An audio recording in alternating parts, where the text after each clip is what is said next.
Рокот за донесување на изборниот законник се поблиску. Власта и опозицијата се подалеку до заеднички договор за еден од поважните реформски закони. ВМРО, ДПМН и СДСМ продолжија со меѓусебни обвинувања за закочениот процес, но и предлози за постигнување на решение на само 5 дена пред истекување на крајниот рок за донесување на новиот закон, кој треба да ги регулира изборите. Председателот на СДСМ Венко Филипче со предлог за формирање работна експертска група која ќе го разгледа прашањето околу гласањето на диаспората. Еве дека се формира работна група, која што доколку треба може да разговара за некој начин соодветен како поинаку би гласала диаспората, да им се олесни на тие луѓе, но не со примери какви што во Европа до сега не функционирале и ниту една европска земја тоа не го направила, иако се обидела, многу поразвиени од нас, со многу поголема контрола на системот, електронско гласање или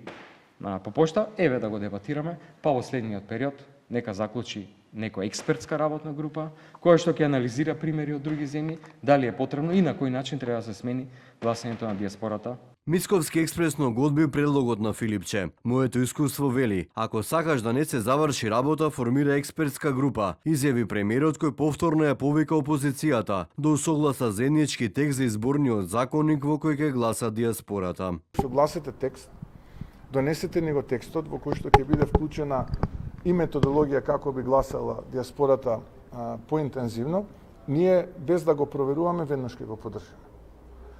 Ни тоа не го направија.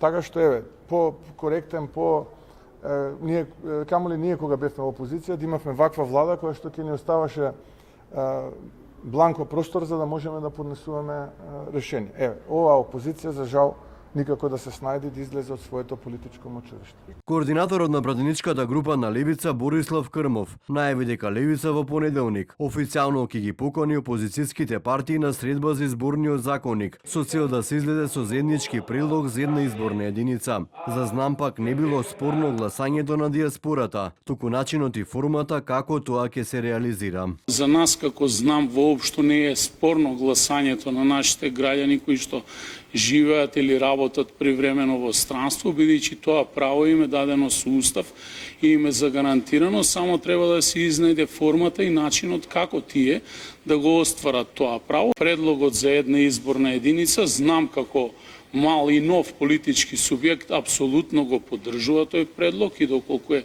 прифатлив и за останатите политички субјекти во Македонија, секако дека истиот таков предлог ќе го поддржиме и ние. Опозицијските партии Левица и СДСМ за изборниот законник имаат поднесено на 13.000 амандмани и покрај различните позиции несогласување на власта и опозицијата. Комесарката за проширување Марта Кос на средбата со премиерот Мицковски изрази надеж дека изборниот законник ќе биде усвоен, оти тоа на земјата ќе донесе дополнителни 4 милиони евра.